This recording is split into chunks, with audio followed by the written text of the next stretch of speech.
ANOVA, that is analysis of variance. You have an independent variability you are testing. So you are testing for the mean in groups of say 2 or 3 or 4, even 4, up to 4. So the steps you have, we can break the step into say step 1. Now in step 1, you are going to give the hypothesis. Like the case I mentioned, say for example, we want to know glucose absorption level in 3 groups of diets. Say we have group 1 and we have the absorption mean as 1, 5, 2, and group 2 we have 2, 2, 4, then we have group 3, we have 2, 3, and 4. So we start by stating the hypothesis. So what is the hypothesis? The hypothesis is that the researcher wants to know that he wants to get a difference that exists between these means. So in null hypothesis, we have 2 kinds of hypothesis. So the null hypothesis is saying that there is no effect and there is no difference or there is no association among the means. But the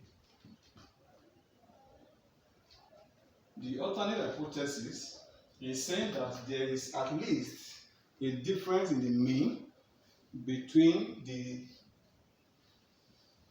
3 groups. So it means that we can write them in statement form, or we can just denote them using mathematical notations. For example, preferably you can just write, say, mean 1 is equal to mean 2 is equal to mean 3. So this means that the mean of group 1 is equal to the mean of group 2 and is equal to mean of group 3. Whereas in the alternate hypothesis, which the researcher wants to confirm, is assuming that the mean of group 1 is not equal to the mean of group 2 and is not equal to the mean of group 3. So this is the hypothesis. So having stated this hypothesis in your group, the first step, the next thing you do is to move on to step 2. So in the step 2, you say that you want to know the significance level. So the significance level, say you are given from the question, you can be told to get the significance level at 0.05.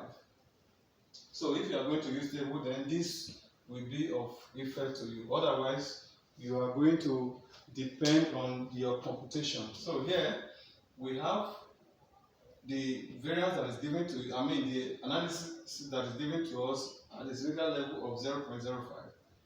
And under this step also, we check for the average, that is the mean of all the 3 groups. So we say group 1, group 1 mean, which you denote this way, is equal to just the average. You say 1 plus 5 plus 2 over, how many values do we have here? We have just 3 values, so we say 3. So this is 8 over 3.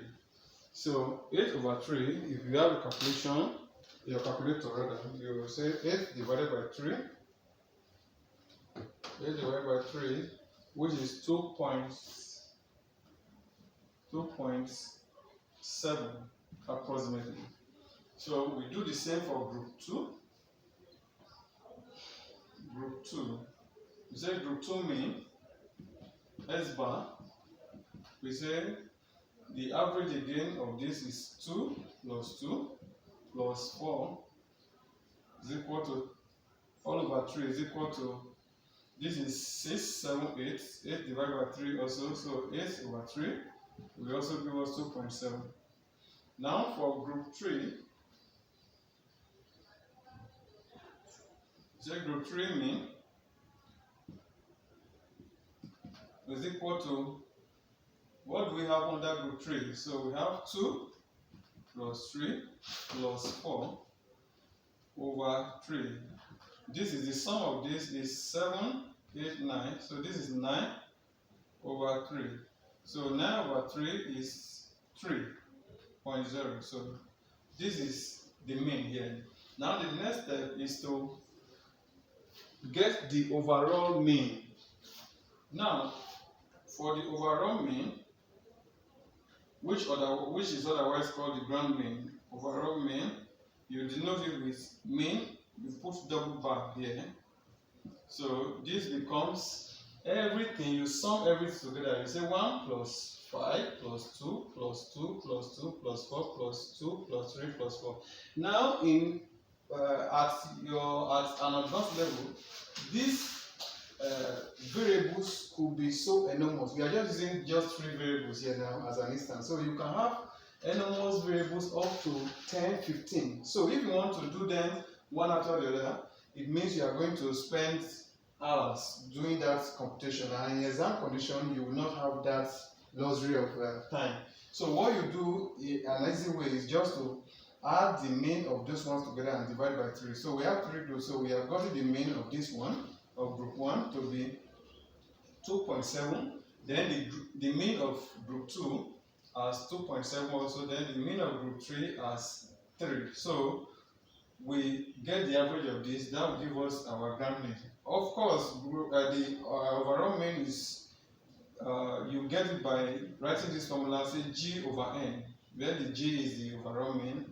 And in this instance, we just use this simple formula of saying the mean of group 1 plus the mean of group 2 plus the mean of group 3 over 3. We are dealing with 3 groups, so which is over K. So remember that K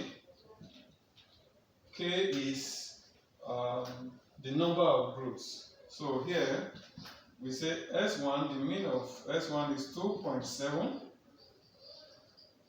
plus group 2, 2.7 plus group 3, 3.0 over, how many groups do we have? We have 1, 2, 3, so over 3. So our answer will be, we sum this together. We said 2.7 plus 2.7 plus 3 equal to 8.4 over 3, which gives us, divided by 3, that gives us 2.8. So 2.8 is our overall mean. Now here, under this same step, you check for the degree of freedom. Degree of freedom, this will be required to know if we are going to accept or reject if we are going to reject or fail to reject the null hypothesis. So what is the degree of freedom? We say the degree of freedom, we start by getting the degree of freedom between the group. So we say degree of freedom between df between is equal to k minus 1. K is the number of groups. So if you have 4 groups, you say 4 minus 1. If you have 3 groups, you say 3 minus 1. So here it becomes 3 minus 1. So the degree of freedom between is 2. Now we say degree of freedom within. Degree of freedom within is equal to n minus k, where n is the total population, the total variables we have, minus k, the number of groups. So the n here is, we have 3 variables in group 1, we have 3 variables in group 2, we have 3 variables in group 3. So that means the total number, the total population of the variable is 9. So we say 9 minus k. So k is 3. 9 minus 3 is 6. So df total, that total degree of freedom is 2 plus 6, which is 8. So you note this and have it kept here. So the next step now is to get the sum of square total. Sum of square total. Now to get the sum of square total, you minus all the variables here of each group from the ground mean. the ground mean is 2.8, then you square it. So here we have a formula. It's good to write the formulas because the formulas carries some mark, say 1 mark or half mark. So here we say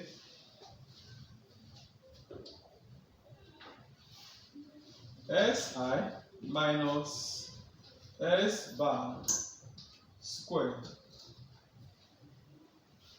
So plus, okay, for this we minus all the variables here from the ground mean. Here it becomes, the first variable here is 1. We say 1 minus the ground mean, which is 2.8 squared. Then plus the next variable is 5. We say 5 minus 2.8 squared plus the next variable is 2. We say 2 minus 2.8 squared. Then plus under group 2, the first variable is 2. We say 2 minus 2.8 squared plus 2 minus 2.8 squared plus the next one is 4. 4 minus 2.8 squared plus under group 3, the first variable there is 2 minus 2.8 squared plus 3, which is the next variable here, minus 2.8 squared plus then the last variable, which is 4 minus 2.8 squared. Now, if we compute this in our calculator, our value will be 13.6. 13.6. So here is the sum total. Sum of square total. So after the sum of square total, the next step, the next sum of square is sum of square within. That is within the groups. The sum of square is given as the individual group, the variables of individual group, say group 1 minus their mean, group 2 minus the mean of that group, then group 3 minus the mean of group 3. So we add all together, that will give us the sum of square within. Here, let's show it this way. We say the first variable here is 1, so 1 minus, what is the mean of group 1? So the mean of group 1, which is 2.7, we say minus 2.7 squared, then plus the next variable is 5, we say 5 minus 2.7 squared plus the next variable under group 1 is 2 minus 2.7 squared plus under group 2, the first variable is 2, so 2 minus the mean of that group 2 is 2.7 also, so it's 2.7 squared plus the next variable is 2 also, 2 minus 2.7 squared plus 4 minus 2.7 squared plus the group 3 variable is 2, the first variable is 2, so 2 minus 2.7 squared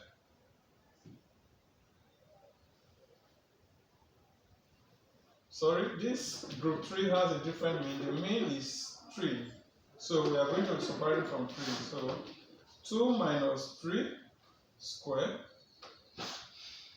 plus the next variable is 3 minus 3 squared plus the next variable is 4 minus 3 squared. Now, if we compute this, the sum of square within should be, computation will give us 13.34. 13.34. That's the sum of square within. Now the sum of square between the groups is given as sum of square total minus sum of square within. So it's easy to guess. We say sum of square total. We've gotten the sum of square total here as 13.6. So 13.6 minus sum of square within is 13.34. 13.34. So that is the sum of square between. So if we compute that, that will give us 0.23. 0.23. That is the sum of square between.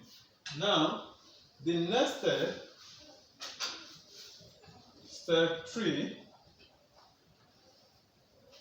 is to get the mean square, given as MS. So the first one is to get the mean square within.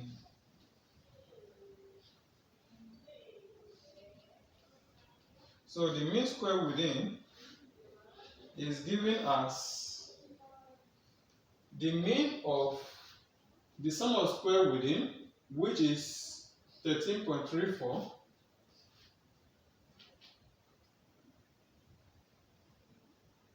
sum of square within over the difference, degree of freedom within, which we have gotten here as 6. Degree of freedom within, which is 13.34 over degree of freedom within, we have computed it as 6. So if you use your calculator, you have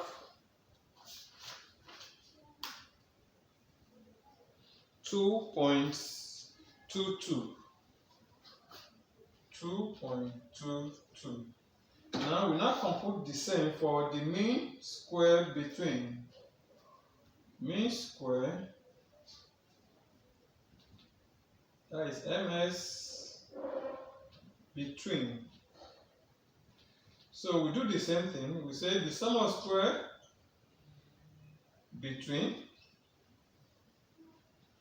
over the degree of freedom between, which we have computed earlier as 2. So degree of freedom between, which is the sum of square between, is given to us here. We calculated it here as 0.23. So 0.23 over the degree of freedom between, earlier computed, is 2. So 0.23 over 2. So our answer will be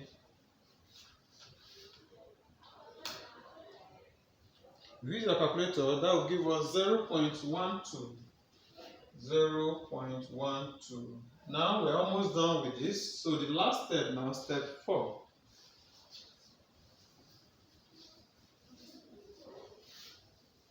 Okay, step 4. Now the step 4 is the last step here. So step 4. Here we get the variability between and within. So that is given to us as the F test. Remember, the ANOVA is also called an F test. So the F test is the mean square, MS between. This is a form of the formula, MS between over ms within, that is the mean square between over mean square within, which is given to us here. We've earlier computed this. So our mean square between is 0.12 over ms within, mean square within, which we earlier computed, is 2.22. Then what is now our f test here? 0.12 over 2.22. So if we compute this, it will give us 0.05. 0.05. Now, what do we conclude with this? Our conclusion is given as, remember that in an analysis of variance,